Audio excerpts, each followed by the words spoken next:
All right, everybody, welcome back to General Mentorship. I hope you all had a great Super Bowl Sunday weekend. It was pretty interesting last night around where I live. I kept hearing people scream and yell at their televisions. I didn't watch the game myself, but did anybody get their way on the game last night? Absolutely. I've It's heard. $150. I've heard a lot of mixed stories today about if they're happy or sad, and some people didn't care. But it was a good, interesting evening. I actually spent the evening yesterday. I finished one website for one of our notary stars, and then I got another one going. So I'm usually about 2 to 3 website builds deep. So I spent the day doing that and then cleaning. But I did take time to, because we streamed at Unlimited Inc. We actually streamed the game online for any team members that weren't able to get it. We streamed it from my house we have a regular work meeting. I just played it through YouTube and let the coworkers that were working watch it. But did anybody anybody think that that their team was gonna win and didn't, or anybody Anybody have any big surprises about the Super Bowl yesterday? I'm glad it was a decent game, not like a blowout, like 21-0. I made some money, but I love how everybody I talk to that's happy about the outcome of the Super Bowl says they made money. So that means everybody was gambling yesterday. Guys, I want to get right into it for today. Now, this weekend, we had a nice little presentation on Friday, and there may be some questions about that, and I would love to help answer any of those questions. Now, if you haven't watched, if you're watching the replay of this, I'll put it down in the links below. But if you're here today, Escrow Tab presented to us on Friday, and we released that video. It's actually one of the top videos that we've ever put out in rates of views in the last 48 to 72 hours. Did anybody attend that and have any questions about Escrow Tab and what they presented on Friday? Or anybody have any comments about what they presented on Friday? Okay. Hi, Ronnie. Oh, Yes. yeah, Ronnie. Mr. Wada was first, and then we'll go to Mr. Butch. Mr. Wada? Hi there. Yeah, it was a very interesting show. I did like the fact that you had a selection of iPads or pads that you could use. It seemed pretty easy and straightforward. However, I didn't get a lot of answers in regards to Alabama, the laws and regulations. It seemed like they knew their business, which is awesome because sometimes they don't know. But it didn't seem like they knew enough for each state to come up with a good answer. Well, it's kind of hard sometimes when you're speaking in front of a group and you're asking a question about a specific state, and they have everyone to appease. So what I would advise you to do is reach out to Escrow Tab itself, and Amy, she actually just wrote me wanting the replay because there were so many people that have been calling and writing into them today. I would reach out to them and pose the question about Alabama specifically, so that you get your questions answered, because it is an investment of time and money, Definitely. and you definitely want to make sure that you have your answer. Now, I don't know if IPEN is approved in Alabama. You can definitely talk to your Secretary of State and those who issue. I know in Arizona, to do anything electronic, you have to let the Secretary of State know what your software it is that you're going to be using. So if I were going to use Escrow Tab, I would actually have to report that to the Secretary of State of Arizona. We only have 4 platforms, whether it be remote or in-person remote, and we have to let them know what platform we're using on our commission. So each state is going to have its own regulation. So I would definitely probably reach out to my Secretary of State and also to Escrow Tab. I'd probably start with my, actually not probably, I would start with my Secretary of State first, because that's definitely going to be your guiding force. And then if Escrow Tab is approved there, then you can decide if you're going to make your move toward Escrow Tab or not. Definitely, definitely will do that. But I did like it. I really liked it, and it was interesting. The engineer in me was happy. Thank you. And then Mr. Butch, you were trying to chime in as well. And guys, if you have questions, please go ahead and raise those hands digitally so we can go in order. That way we're not kind of tripping over each other. Mr. Butch, you were next there. Yes, Ryan. Now tell me, Ronnie, I gotta tell you, I love it. I'm absolutely, blown away. And, tell me if I'm on, if I'm going down the wrong direction here. Okay. Now with this system, I'm able to do a signing. I'm able to, with the tab, send the documents back. I can scan them back to title. And if there's any errors, they will let me know immediately. That's number one. Number two, the amount of paper that I'd be saving, I could pay for the tab. I mean, I'm just saying this is what I'm, thinking out loud. But This is a really great question, Mr. Butch. And here's the thing, you are thinking the way that Escrow Tab would like you to think, but I do need you guys to understand this. We had them present, and sometimes we hear what we want to hear. I had this whole thing became because I wrote an article saying be careful about the IPEN craze. And I want you to understand, and we're going to have a follow-up event on the 27th, which I hope all of you will come to, especially if you're watching the replay and you're not here to ask your questions. One thing that I want you to understand is that you're going to have to sell this product to your title agencies. If you are really interested in it, you're going to also need to talk to your signing agencies and let them know, like, hey, I'm able to do IPEN, I'm with Escrow Tab. Can you talk to your clients and see? It is not you just buy the product and all of a sudden you're going to save paper. Okay, that's not how that works. In a perfect world, it would. But you need to get with Escrow Tab and find out who are the lenders and ask your title companies, do you work with these lenders? Are you able to do IPEN? There's going to be some legwork when it comes to it. It's not just pay $600 or whatever the fee was, and it's going to magically save you money. In a perfect world, and yes, we are moving more toward an electronic society. Right now, I do feel that it is a conversation you need to have with your direct clients and with your signing agencies before you make that purchase, because you could invest that $600 in Google Ads or a website build and get your money back. You don't want to buy something unless you know how to use it. Sorry, guys.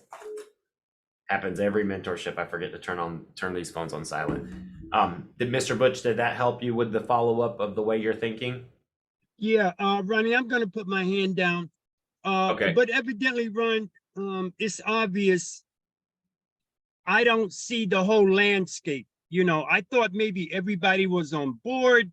I get the tab, and regardless of what agency sends me documents, I'll be able to use it. But evidently, that's not happening yet. So that is not happening yet. And let me explain. It's no different than Ron.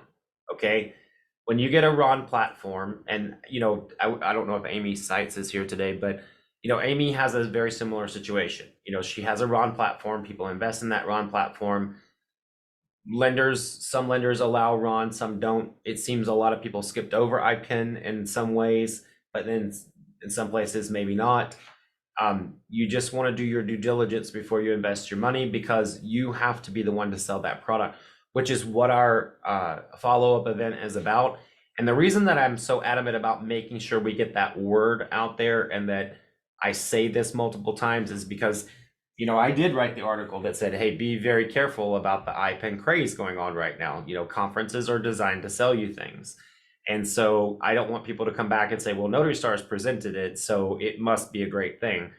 There is a big disclaimer there with making sure you do your due diligence. And if you're not willing to sell that product to your clients as a service, then you probably don't want to invest the money. You may want to get it if a client asks you to have it. But you need to make sure that you come on the 27th as well as a follow-up event. And I will link those videos together where we have that conversation of once you buy it, you have to turn around and actually sell it or convince people that you're actually have it, it's available, and what good does it do. And I feel that that's a better conversation for us to have actually, because so many people are interested in saving money, saving on cost, catching any errors before they happen. That's a perfect world, right? And I would love for that perfect world to come to fruition, but we have to make sure we know how to have that conversation with our clients. Miss Wanda, you've been very patient there. I would love to hear what you have to say today. Oh shit. Hi everybody. Ronnie, I really didn't get a chance to hear the whole session. I'm gonna go back and review it because I'm very confused about it, because Amrock has sent me some information to enroll into the IPEN, but the whole process was never completed. Mm-hmm. So I'm really confused about it. So when you start moving toward with Amrock, and let's look at it like this, okay? IPEN it is not RON. It is in-person electronic notarization. RON is remote online notarization. So you do have to apply for an electronic stamp with your Secretary of State. So very first place that you start is you go to your Secretary of State and say, am I able to do RON? Can I do IPEN? I think there's another one for the alphabet soup is called REN. So what you want to do is you want to find out, can I do IPEN first? Then you can decide, then it's another step. After your Secretary of State says, yes, you can do RON or IPEN or both, then you decide what platforms you're going to use. Now, when you're working with Amrock, they only use one platform, and that is ClearSign, Nexus ClearSign. And to my understanding, they own it. So they own their own software. Now, I know ServiceLink also works on ClearSign, but to my understanding, Amrock owns it. Now you would take your digital certificate, if it's good for IPEN, you would supply that to Amrock in your portal and get linked up to do IPEN transactions. I've been with remote online notarization with Amrock and with IPEN, and in 2 years, I've only done one IPEN and was offered one, but I wasn't able to do it. So it seems to me, and it looks like a lot of Amrock's business has just gone online. I mean, I haven't done a paper signing for them or been offered but one in 2 years, or about a year and a half.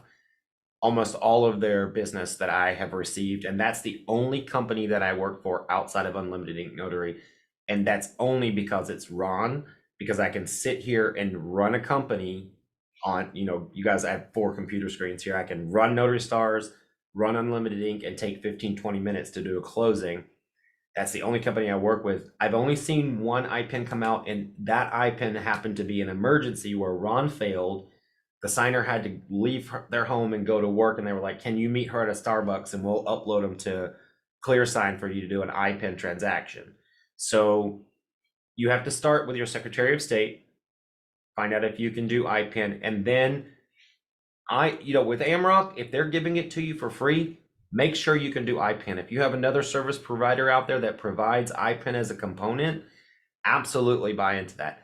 When it comes to Escrow Tab, you're going to need to do some work to find out if your clients are going to use it. And if you buy it, you need to understand you're a business owner and you're making that decision to buy a product. So you have to say, clients, do you have any interest in IPEN? These are the products I have. And that's what we're going to help you with on the 27th, to say, hey, I have this solution. Would this be of use to you? Would you be able to talk to your clients about it? I wish I could give you that language, but I think it's going to be best for us to have a conversation on the 27th with Escrow Tab, because I think they're in the same boat as like a lot of RON platforms. Notaries want to get on board, but then they don't know how to turn around and have that conversation with their clients. And then they blame the software or they blame the purchase that they made on, well, this is not working for me. But truly, these are very new to the industry and a lot of people want to use them. but nobody really knows how to talk about them. So that's why we're continuing that conversation on February 27th. Okay, now is IPEN just a process that goes through Escrow Tab? I'm confused. No, so IPEN is, again, there's remote online notarization. You can Right. use any platform, and there's IPEN, and then there's platforms for that as well. So Amrock, as you had mentioned, is using their own platform to do IPEN, but you Correct. can also do IPEN on Escrow Tab as well. If you're doing it for Amrock, you have to use their approved device, which would be ClearSign, or Mhm. the software of ClearSign, which is on your computer that you work with in the cloud. Or you would do, like if your client used Escrow Tab is the software that they're going to be using. Oh, okay. Okay. So it's not a RON platform. It's an IPEN platform. Okay, because I did go through the process, but nobody has gotten in touch with me to let me know if the whole process is completed. That would be a question for your Secretary of State. So you would need to reach out to them and, say, hey, I took this class, am I approved or not approved? They usually have an application process too. Mm-hmm. So you might have to take that class and show that you completed it. So I would start with my Secretary of State saying, hey, I took a class. Does that mean I'm automatically, what is my next step? Because they're going to be your guiding force on that. All right. Okay. And shouldn't I also contact Amrock? I wouldn't contact MROC until your Secretary of State tells you that you're approved to do IPEN. There would be no point. Okay. Because you're going to need your digital certificate, you're going to need your digital stamp and your IdenTrust in order to do IPEN as well. What is the IdenTrust? That is a kind of like a code that they put on your computer. It's like kind of like a security feature that they put on. And Bill does go over what IdenTrust is in our RON class. So if you are a Notary Stars member, you can go into the RON training and look up the IdenTrust video. And he goes over that. It's right at the very beginning of how to get set up as a RON notary. It's the same thing. Okay, well, thank you so much. Thank you so much. Then Miss Kelly, you are up next. Okay, thank you very much for the class on Friday. I found it very informative. And like you said, it's something new. It's like a new shiny toy. And also thank you for clearing the link for Zoom. My phone finally works. Thank you so much, because that's where I started. My question is IPEN is Escrow Tab the only one that uses IPEN besides Amrock? Are there other companies out there? That is a really great question, and that is something that we should do some research on. I have only ever heard of Escrow Tab and Amrock at this moment. I do know that there are probably other companies out there that do IPEN. There may be other remote online platforms that provide it as a solution as well. If ClearSign offers both remote online and IPEN, there may be others, but those are the only ones that I've heard of at this moment. But my brain is stuck in the wheelhouse of Unlimited Ink Notary and its 250 clients who don't do IPEN at the moment, and remote online notarization platforms. So those are the only ones I've heard of. Okay. And the other thing is you did show, I thought that you went into signing order, and they do have the IPEN listed there. Is over time, are you going to partner with a company like Escrow Tab, like you do with Cyberize It, once you graduate from their classes? So that is a really great question, and I want to make some clarification, because I love when people say something one way and it's not exactly the right terminology. So we do not have a partnership with Cyberize It, but we do use Cyberize It at Unlimited Ink Notary, and but we partner with all platforms that the notaries choose.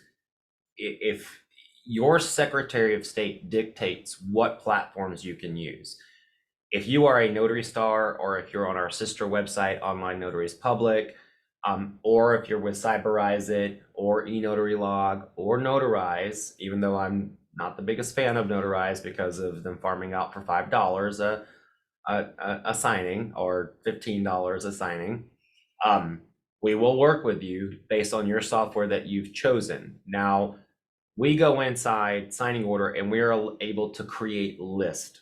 And so let me explain how this works. And IPEN is also a solution that we will make a list for. All of those on Escrow Tab that we'll find, and anybody who's bought it, we'll put it in. And if we do have a client that needs it, we will create that list. So the way our list works is we take it in, and it narrows it down a lot. So imagine the signings that go out now. The way our system works is if we have a RON, of course, we reward Notary Stars and Online Notaries Public, no matter what platform they're on first. And then we have subsequent lists like Cyberize It. But then you may not see it, because what a lot of times notaries don't understand is we'll get an order at Unlimited Inc. and it will say, I want a RON, but it needs to be a Nevada notary and it has to be on one of these 3 platforms. And so if you're not on one of those platforms, first of all, you're getting knocked out, and there's not that many RON notaries. You're getting knocked out if they say they need a particular state. So that takes 49 states away from that. Then it has to be a certain platform. So only those notaries on those platforms are going to see it. There's a lot more to RON unfolding, and it's actually a lot more complex to run a signing agency with RON because there's so many little minutia points. But will we be formulating a list for those who do IPEN to bring it full circle? Yes. The partnerships, I wouldn't call them partnerships because I like to be very careful about that word. Like Travis Myers and myself have a partnership because we own a business together. You know, I work with these people or these platforms because I trust them. But they're not partnerships, because partnerships are something that you write on paper. I trust eNotarylog. I trust Cyberize It. I'm learning to trust Escrow Tab. But if I didn't, I have to tell you, if I thought that there was some real harm here, there would be a hard stop. And that's why during this conversation, I keep saying, we got to be careful. We got to be careful. And I did that with RON platforms too when we first rolled out, because I'm not going to be the guy that sits up here and says, buy this, it's great, spend money, because you guys need to be careful this year in a downturn market spending your money. It's all about educated choices this year. And I have been accused before of saying do something or don't do this, and I never want people to come back and say I'm the one who made that decision for you. That's why I'm being so careful with how I word things. Oh, I fully understand and I greatly appreciate it. The other thing was, I have one other, Bill, Bill Soroka. He did Tuesday Titans, and the video is dated 1/7. Old Republic title has come up, and it's come, and they've been reaching out, and we found out they're reaching out by going through the NNA to do that. Bill mentioned that some title companies are now going back to try to control their own notary pool. In other words, when they send the orders out through signing service, they're doing a selection of notaries.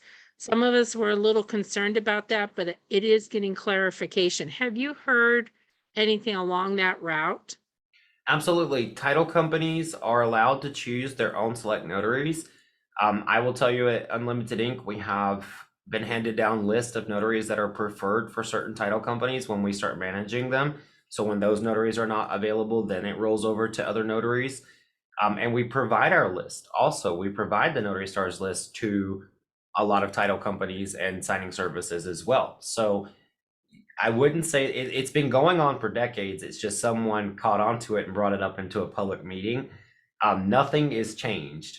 You know, there's no need for alarm.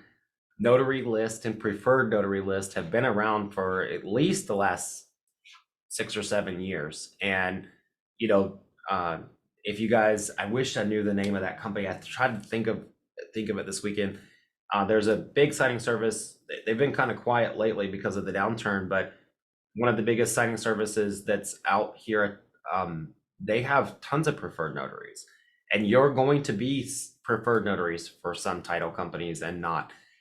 But the reason that they do that is because they need things to work properly, which goes back to training, and earning your keep. And then when you get on those preferred lists and you work your way up with those, which is what we're all looking to do, and you will all do it, you'll be glad that they had a preferred list, because then you're not giving out your signings to just any rando out there.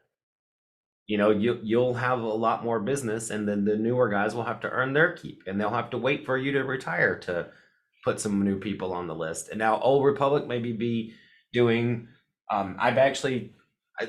somebody sent that as to me this week as well, saying they thought it was a little fishy. Actually, it was Miss Christie from your group. I don't know if she's on here today. But your group up in Seattle, she had actually sent it to me. She sent it to Unlimited Ink though, and they just got it over to me. If they're trying to create their own list, that is okay. Maybe they're trying to get an updated list. And keep in mind, for this particular instance, keep in mind that we're just out of a refi boom, and how many notaries have left. So they may be going to listings and calling, and because they're tired, and Unlimited Ink already did it. We got rid of a lot of notaries that are just not picking up the phone anymore, because I can't have my schedulers on the phone calling notaries who are not picking up. So they may be just behind what we're doing, and just taking a slower route to it. When it comes to, and I did several articles last year about this, about getting your listing up to date, making sure you're picking up the phone, and I call it marking yourself safe. So like in signing order, putting updated on in your profile so that they know you're still working. And I would say this would be a really good tip in signing order and SnapDocs in your profiles. Put updated on, like 2/13/2023, still active. Let people know when they're looking at you, in case you're a part-time notary, still active. Making sure that people know, don't discount me because I didn't pick up for this one order. Thank you. Ms. Dillicom, how are you doing? Hi, Ronnie. I'm very good. How are you? Doing great. I have a question for you and Beth. Mhm. It was a couple of general mentorships ago. You were discussing about the E&O insurance, and that there were kind of like two types of coverage. One is that covers you only when the policy is active, and the other is even if the claim is made at a future date. So today I called Byberg is my insurance provider. So I called them about something else, and then I thought, let me clarify this. And so the lady answered that depends on the claims, whoever is processing the claims. It's up to them at that point to decide when a claim is made, whether they will honor that or not. Okay. Which I thought was kind of like, how can I have an insurance when I don't know whether I'm covered or not? And she said, that really depends. Sometimes if you are still a customer, if you still have you're just renewing and you're still current, they may be okay with that. If the claim is for a past year, and then sometimes they might say no. And if I want to be sure that I'm covered, then I have to pay more. That to me sounds like they want you to pay more, and I might shop around before I renewed with them or paid more. Miss Beth, I'm gonna let you talk about this in a minute, because I know you're just sitting on the edge of your seat to say this, but my take before Miss Beth gets started is, it sounds like an upsell to me. when I had those questions with my insurance companies, I did not get that answer. It was either yes, you'll be covered, or no, you won't. So Mhm. that sounds like an upsell to me. Miss Beth, I'd love to hear your thoughts. Yeah, it's not gonna be on whether they decide to cover you or not, Telecom. I think you were just being upsold or schmoozed by someone who Mhm. wasn't really sure. Those claims all go through underwriters, and they have a very specific set of guidelines based on your coverage. And it's not gonna be whether they decide to or not. It needs to be whether it's in your policy, right? That's what I thought. And twice she tried to ask, she asked if she can give me a quote. And the second time I said, no, I'm still, and then she hung up on me. Okay, So yeah. So I'm not sure how to handle it because I just renewed with them.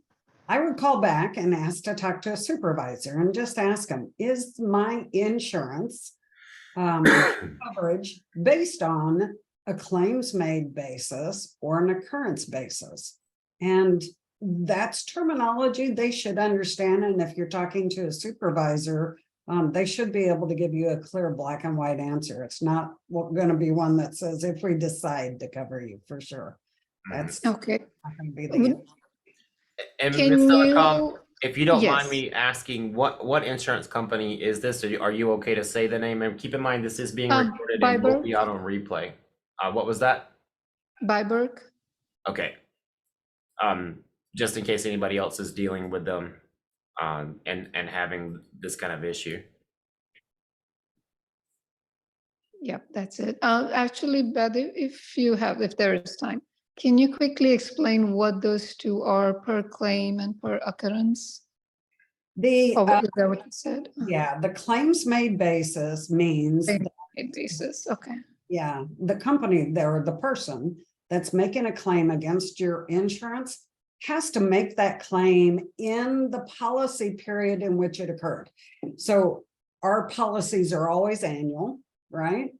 So Yes. let's say you bought it in January and it expires in December, and a claim happened in April. They have to Mhm. make the claim against your policy before the end of that term for it to be a covered claim.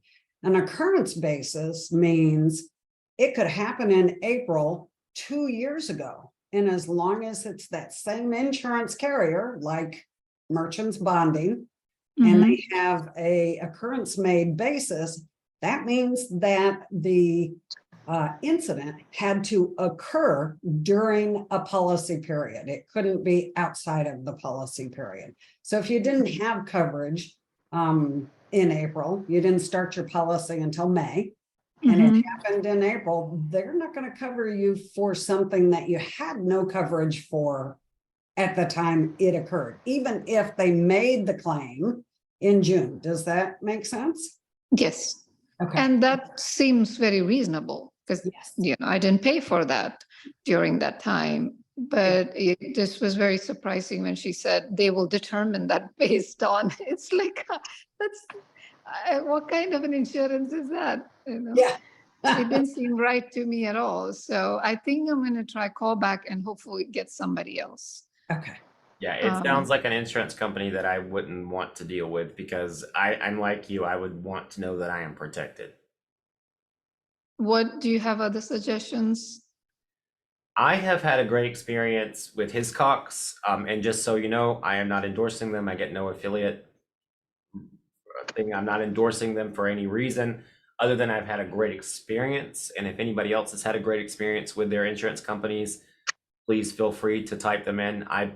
I have our Unlimited Inc. Notary policy with Hiscox, and I have had, for my general liability, I use the Hartford, as well as for our cybercrime policy. Yeah, I use Hartford for my GL as well. So, and if anybody has others, please feel free to type them in the chat that you may suggest as a good experience with insurance companies. To me, that doesn't sound like a great experience, but I wasn't there. I have to say that so I don't get sued by that company, because this goes on YouTube. But it doesn't sound like a great experience to me. I agreed, but I'm hoping, I've never had any issues until now, so I'm hoping it was just, I just got a bad agent. If you could please type those two companies in the chat. But there's another one, I think, somebody correct me if I'm wrong. I think it's Huckabee. Does anybody have Huckabee? Not Hitchcock's, but Huckabee. Okay. So that might be another one, and I'm not sure what their basis is either. You'll have to check that out. Yeah, I just have to say this before we move on to the next question. First of all, thank you, Ms. Dillicom, for bringing that up. I think that's an important discussion to continue with notaries throughout the country. The other thing that I'd like to say about that is it sounds like, you know, if you have car insurance and you ask them, you know, am I going to be covered if I rear end someone, and they're like, well, you know, we'll decide when you rear end someone if we're going to cover you. I mean, that just sounds a little too, I don't know if I could do that. Oh, all right. I think somebody got up there on mute there. Next one is Ms. Dorada. Ms. Dorada, you are up next. Hi there. Hi. I have a question. Before I do, I use USLI as my insurance because I didn't have a good experience with Byberg either. So just wanted to help there. But my question is, I love my full-time job, and it does have strict hours. I don't have a hold of my cell phone during those hours. I believe I wrote a note in our Notary Stars platform that if people were to call me or text me, please to leave a message. Mm-hmm. Is there a wording that I can put out there saying, hey, I will get your message, I will get back at you. However, if you do call, please leave that message, because a lot of them don't even wait past the third ring. And I understand it's a cutthroat business sometimes. However, kind of goes beyond just me being the notary. I mean, so what is their wording that I can use to let them know? Well, nicely, but firmly. Well, here's the one thing. If they don't make it to the third ring, then they're not. Coming from a signing agency standpoint, when my clients put in an order, we just integrated with one of our largest clients, and they're used to seeing it unfold in the portal. Now it's just their system. They send us the order, and they were like, how long does it really take to get it assigned? They want to know that those orders are assigned, especially if it's like end of day. They've got to go home. They need to know their orders are assigned. So no, they're probably not going to wait. They're going to go to the first available notary the best first available notary that they can. Now, here's one tactic that I like to use, and I borrow this from all the realtors out there in the world, because this was so smart.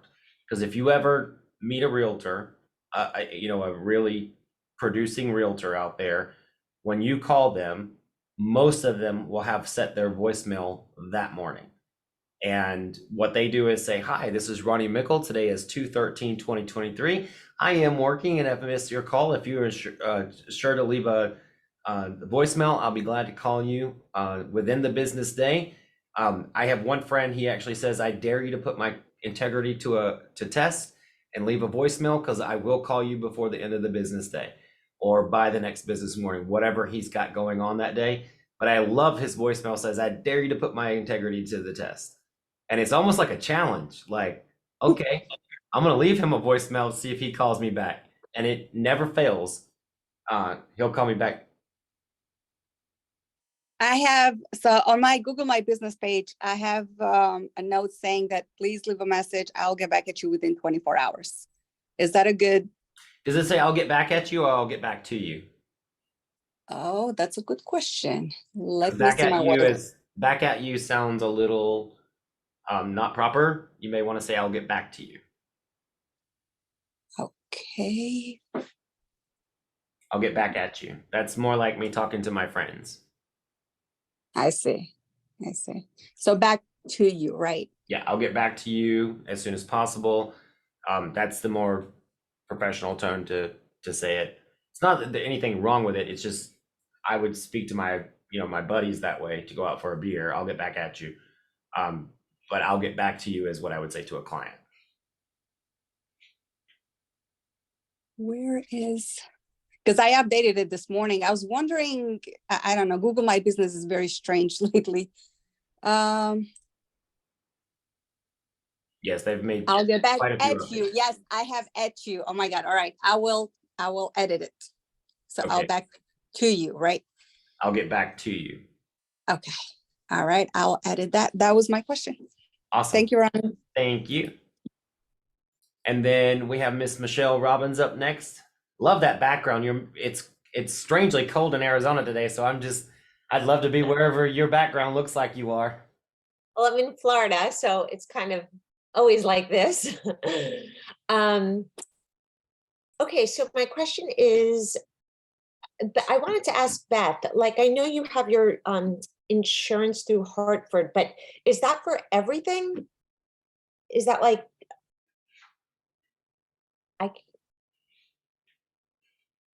Sorry, I muted myself. I was being such a good girl. My E&O is through merchants bonding, and I get that through NNA. And then my general liability is Hartford. so you have two policies, one through, Right. E&O Okay. for notarial errors, and then general liability or GL for business liability. So Ronnie's famous thing, if you run over somebody's mailbox, that's not covered under your E&O. You need a business liability policy.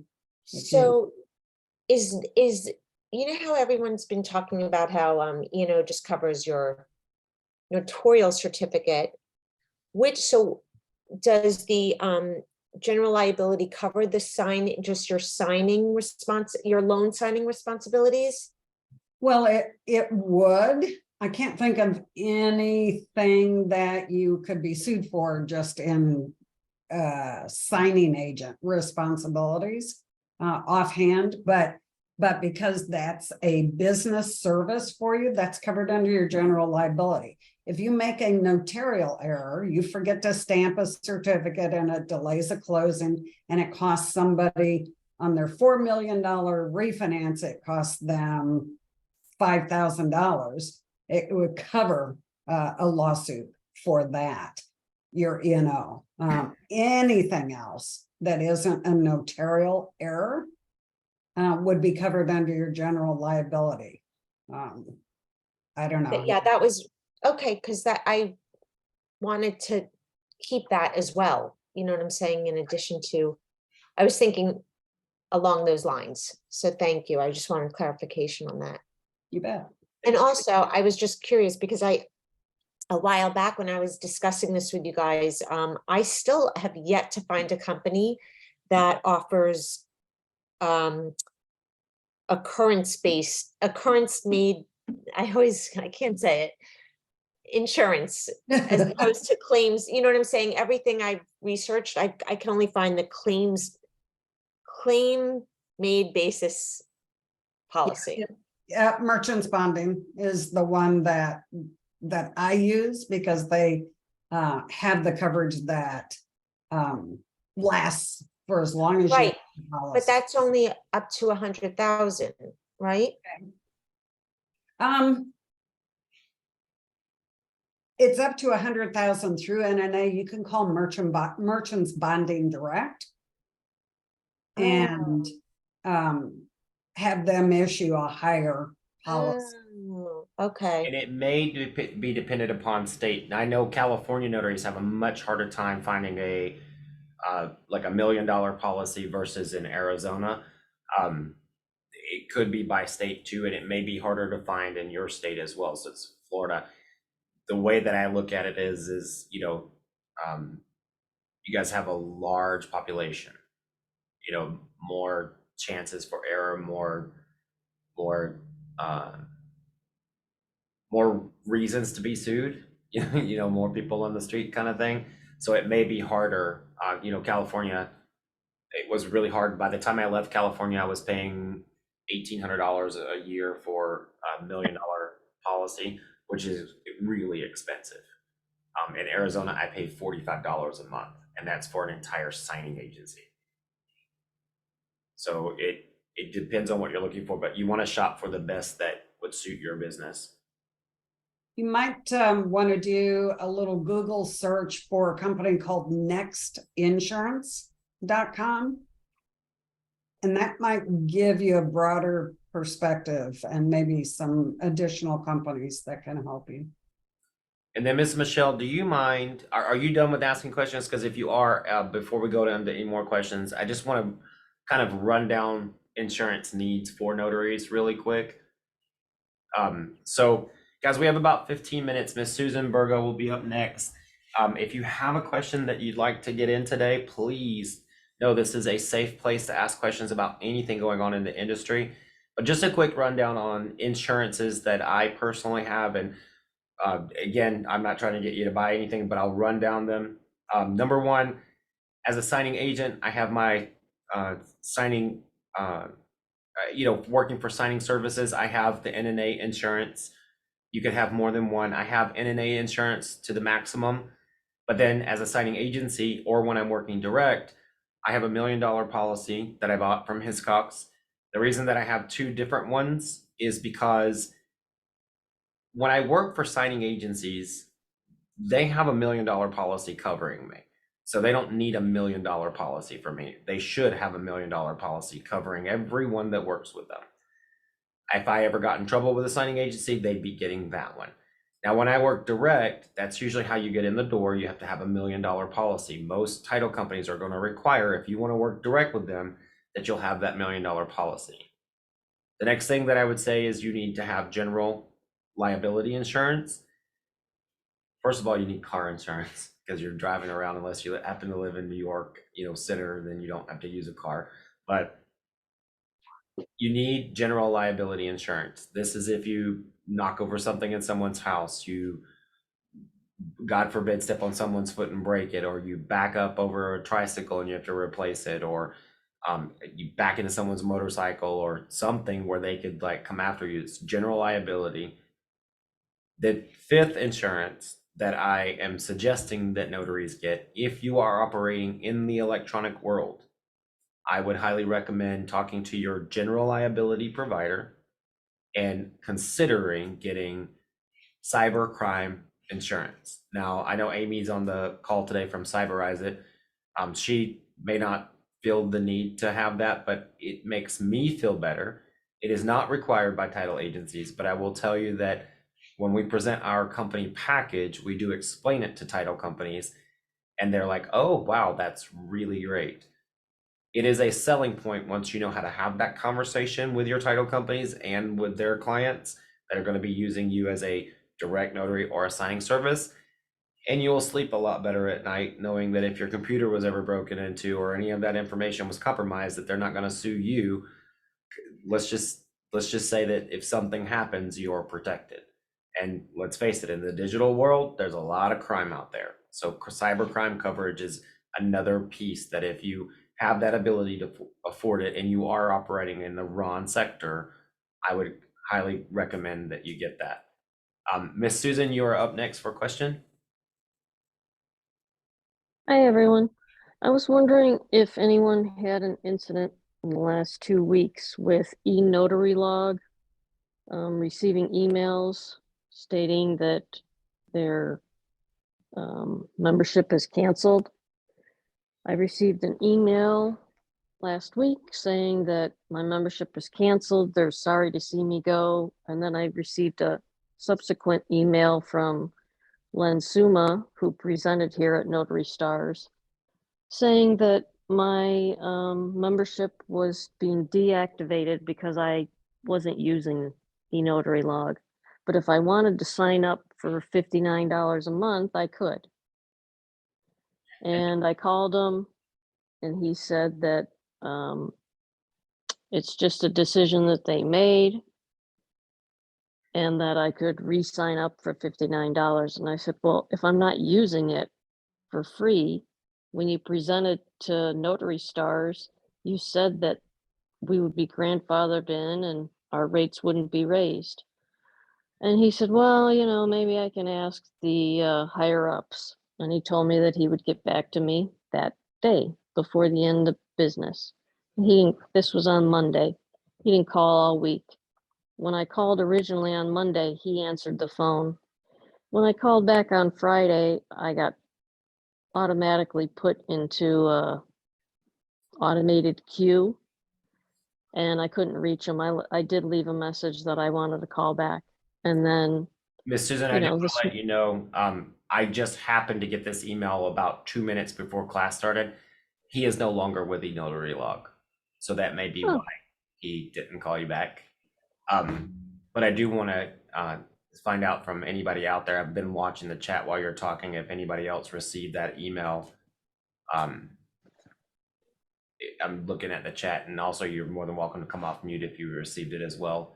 But keep talking. I just want to make sure people remember to speak up if they've had that problem as well. I just think it's disingenuous to tell people that, you know, their rates weren't going to be raised and this is the way it was going to be. And then all of a sudden, because I wasn't using it or they're having financial problems, whatever the situation is, I don't know. But Miss Frida the fact that also he didn't call received- me back, I thought was bad. Miss Frida Mack said that she also received that email. Did it say due to inactivity, or Yes. It said to inactivity, so you haven't used the platform? No, I haven't. Okay. I would take a look at the user agreement, and I know that we talked about this before, but I wanted you to publicly ask this question because we wanted to see if anybody else had this problem. I would take a look at the user agreement that says, you know, if there's any inactive period that they can take you out. You know, coming from owning Notary Stars, every single listing on there costs me money one way or another. You know, as that website grows, it costs money. And I know that Jeremy Belmont has been known to remove listings for inactivity or unreachability, which, you know, what's good for the goose should be good for the gander there. Sorry if you're watching, Jeremy, but it's true. You know, there may be a user agreement that you agreed to that said, you know, if you go inactive for a year, that they might disable you just to not have that bandwidth or something. So if you haven't used it, I would check that user agreement to see if there's something that you agree to. But I agree if they said, you know, that they are offering that. Now I know that there will be a part of the event on the 27th. That's why they wrote me today. So they're looking to come and be a part of the 27th, but I would reach out to the new account rep that's there. I can't give that information out today, but I will mention that to them when I correspond with them, because they will be waiting for me to respond to their email about the 27th. And I will mention that to them as well for you and other Notary Stars and see what we can do about that. I've only seen one other person say, if anybody else did and I missed it, please put it in the chat, because I got one blind eye on it right now. I know that you and Miss Frida both received that email. And I know there was one last week when we spoke about it as well. And then Miss Susan, you know, I would say, you know, I don't want to be causing any problems or anything, but, you know, I would go back to because we have that on recording, and I would go back to the minute, you know, watch that presentation again and go back to the minute. And, you know, if they really said that on recording, then they knew they were being recorded, and just be like, hey, would you mind watching the minute 24 and 36 seconds? I don't know if that's the actual minute or not, but, you know, once you find it, just say, would you mind watching this, because this is what I was promised and I signed up. Did you pay money for that account? No, I didn't. Okay, so, you know, if they gave it to you something for free and then now asking you to charge it, I would start with my user agreement, and then I would also go back to that video and see if that's their words. I'm not saying that it's not. I'd have to watch it too, and then show it to them and be like, hey, you did kind of say this. But I do know that the reason that you haven't received a response is because I emailed him this week about things, and I got a email back and said, I'm sorry to inform you, he's no longer with us. I'm taking over in this position, and I'd love to work with you from here. So that may be why you haven't received a call.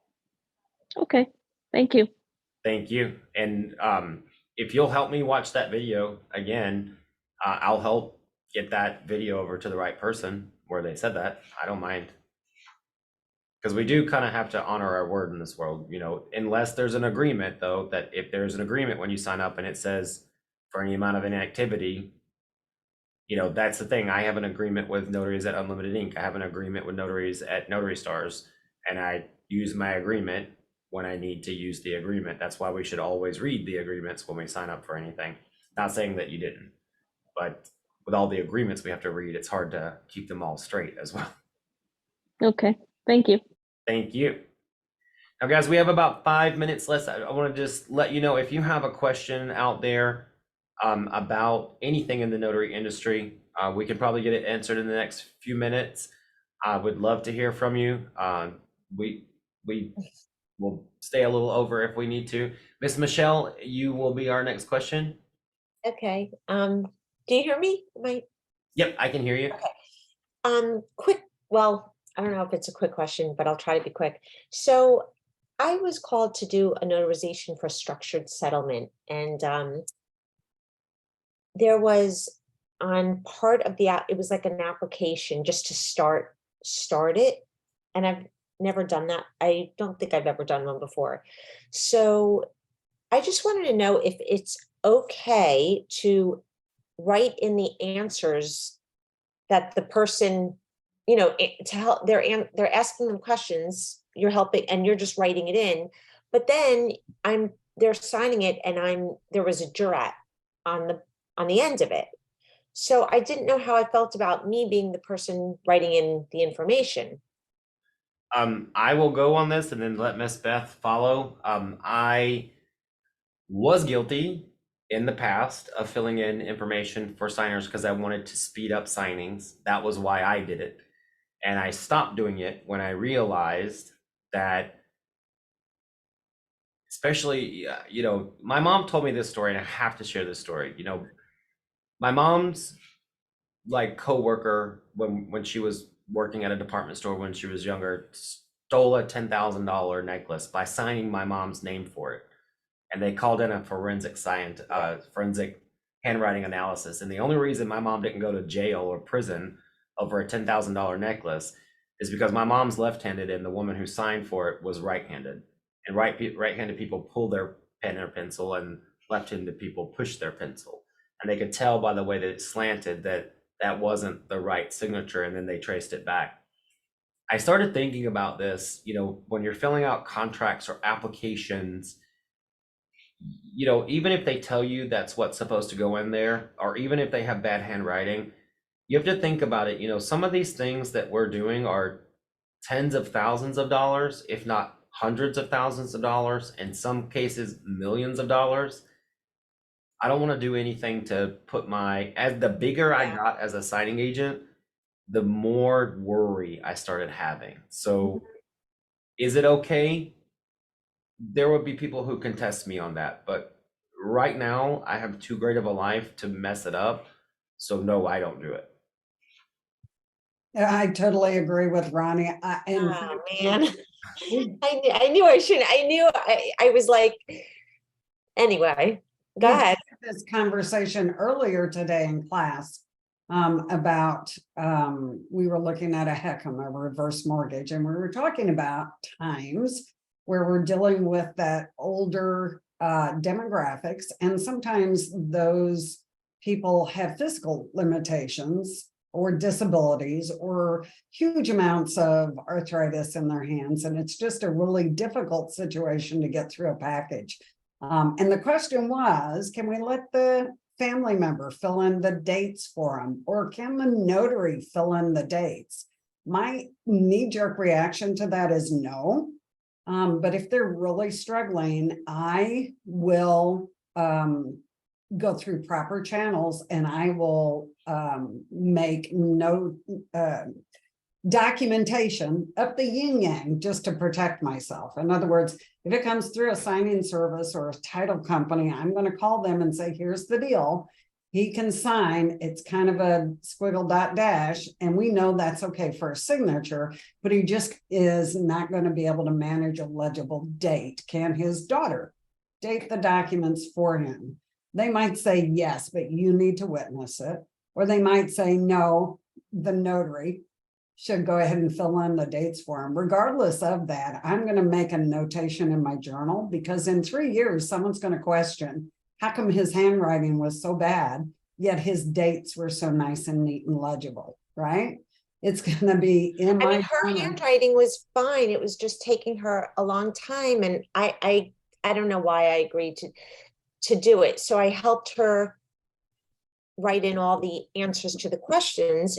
She signed it, dated it, and then I notarized it, but I shouldn't have, because I shouldn't have. Well, But here's the thing, now you know, and Yeah. I wouldn't beat myself up on it if, guys, I want you guys to know, and Miss Michelle, before you start getting hard on yourself, because I can tell you're like, starting to you know, but here's the thing, we're all here to learn Like- something. And if I still live in fear, and the statute of limitations have passed on a lot of this stuff, but when I was first becoming a notary, I live in fear to this day that someone's gonna look up something I did and be like, it's wrong, I'm coming back for you. know, But we grow as business owners and we understand what our limitations are, and there are certain types of signings that I don't want to do either. You know, so don't beat yourself up over it. You asked the question because you wanted to know, and I know you're a good person and a good notary, so don't beat yourself up over that. What's done is done. You can't go back in time and change it, and you'll know differently for the future if you would want to do it or if you have time to do it.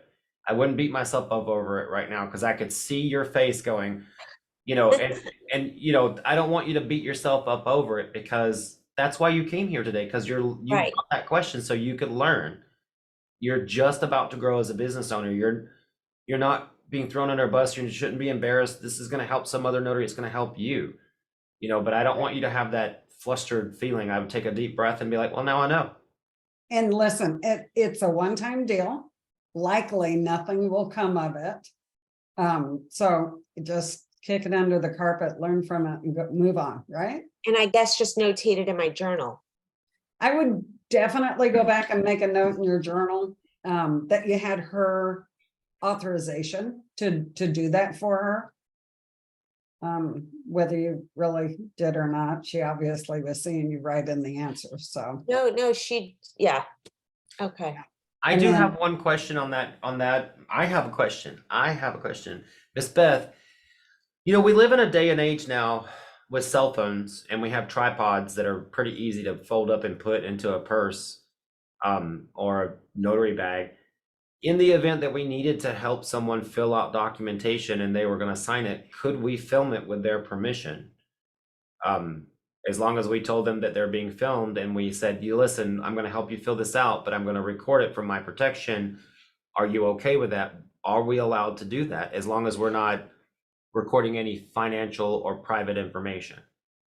Well, you might very well be, because she was filling out a document and asking personal questions, but That's true. it might be something you'd want to check with your state lawmakers to find out if that's legal to do.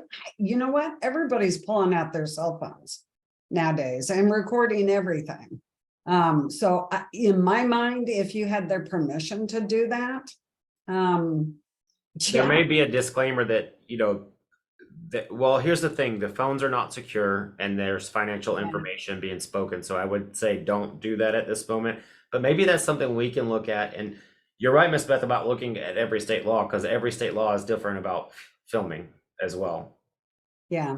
So that may be opening a can of worms that we don't even want to get into, but I wanted to ask the question because I thought, well, this would remedy it right here. You know, if I could just film it and fill it in for her, that way I'm protected.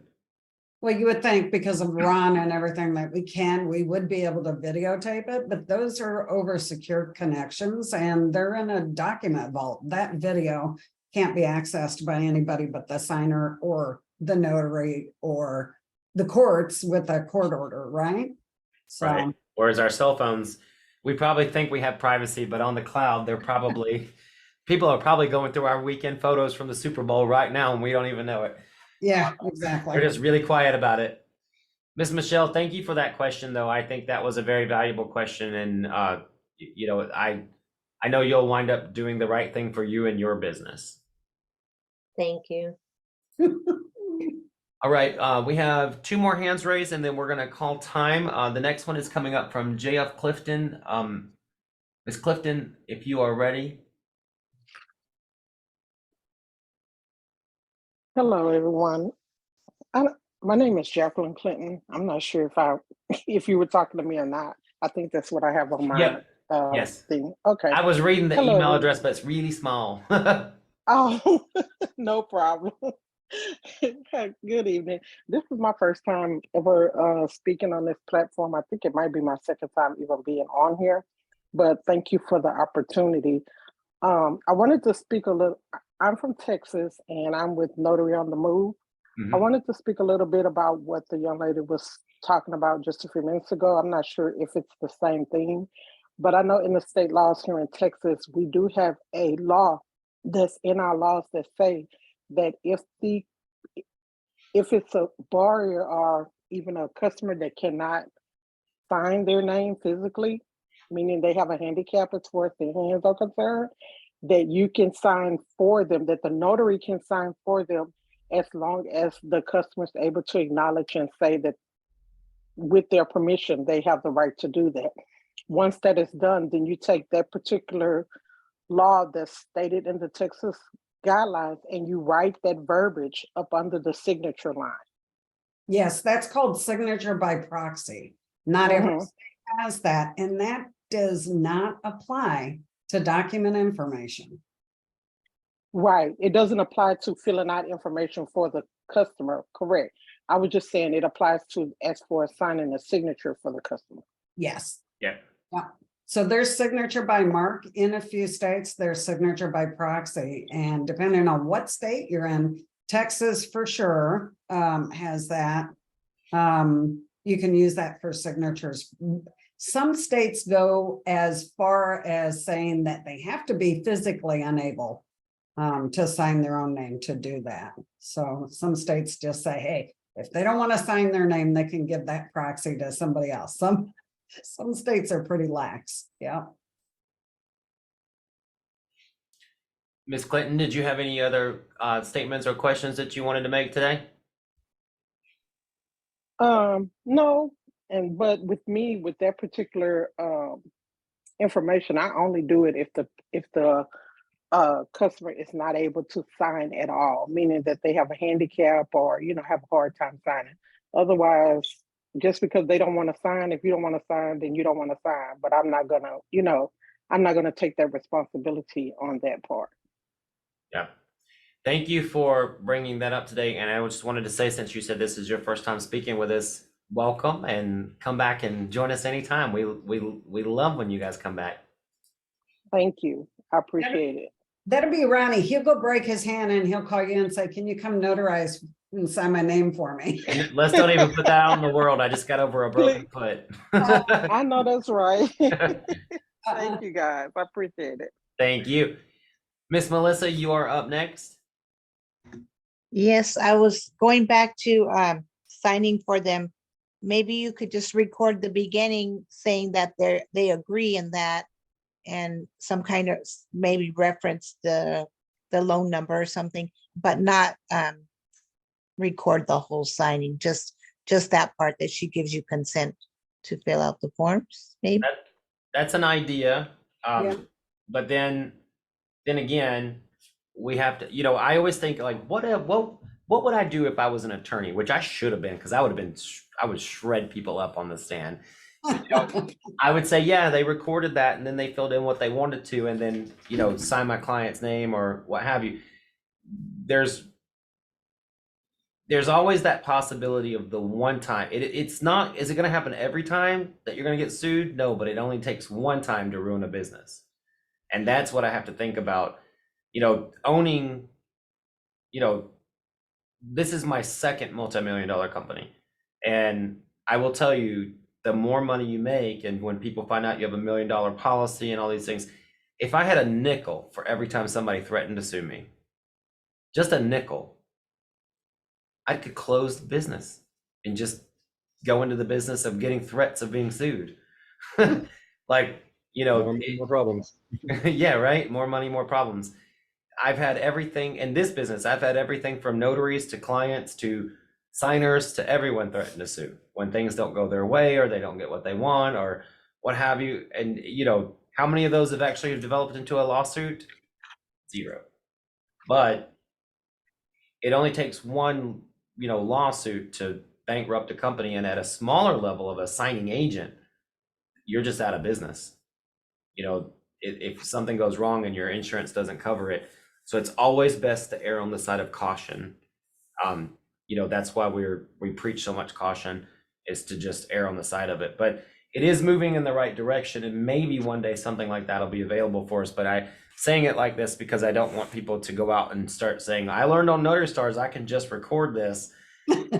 Because that's what happens sometimes, is people only hear a little component and not the entire context. So it's very important for me to make sure that somebody doesn't go, well, I learned this on Notary Stars and I'm just going to start recording things, and then people hate us because we taught one little thing that somebody didn't listen to the entire thing of. But that is a start to the conversation. So I appreciate you putting that in as well. That might be a viable solution, but we'd have to check all 50 state laws and get it passed. Right now, I think we should just stick to the traditional way that can't get us in trouble. And the other thing I was thinking about during this conversation is, if we're not able to fill it out, we may have to have title fill it out and send it to us where there's only a signature on it, you know, where they can just sign it and we can notarize it. We may have to go back and say, listen, they can't fill it out and neither can I, you know, unless you have some kind of written form of communication that says I can fill it in for the customer. That's probably the simplest, easiest way to do it. Did you have any other questions, Miss Melissa? Okay, thank you. And then our last question for today is going to be from Miss Mary out of Washington. Miss Mary, we are ready for you when you are ready. Okay, so this is a follow-up on the signature by proxy, because we can do that in Washington. We can do a lot in Washington. I feel like we can do a lot, which is great, but at the same time, it's like, I feel like it puts a lot of puts us at risk. I don't know. Anyway, what I'm wondering is, would that be a notary decision? Or would you definitely call your hiring party if you get in that situation? I think I would call, but I just want to hear from you guys. Well, because they should have like power of attorney if they're not able to sign. Exactly. If it's a loan signing, you have to get permission to sign in any capacity. Okay. Beyond the way they've set the file up, right, Ronnie? actually, from any time that it's outside of our wheelhouse, I say this about IDs, about signatures, anything, when it's outside of, you know what you're doing, if you have to ask yourself a question, 2 questions, you always go to the receiving party or the assigning party and you ask them, can this be done? You know, we have lenders, we have one client that has multiple lenders here in Arizona, and the notaries will get there and they'll try to do a credible witness without asking us. We actually have to ask the client, will this lender accept credible witness? And that's the thing, is that there's a certain particular lender that will not take a credible witness. They will not. They'd rather lose the file. And so then title gets mad if we proceed with the signing, because they don't want to put the signer through 2 signings, because everything they signed is not valid because they're not going to close on it. So you always ask the receiving party, will you accept this? Because, you know, if you're signing, you know, signature witnessing on a power of attorney, where that's being used may not be valid. They might have to go through an attorney in the first place. So you always go to the receiving party, explain the situation, or the signing party or the receiving party, to explain the situation. And if you're working with the general public, they need to go to where they're intending to use it and find out if it's going to be valid. Remember, we're not attorneys. That makes sense. Take people's money just because we can charge them for an appointment. And I do know that Unlimited Inc., 50% of its general notary business, which is a good chunk of our business, comes from me being honest with clients, saying, I don't know if this is fly. Why don't you talk to an attorney, get a free consultation, and then come back to us?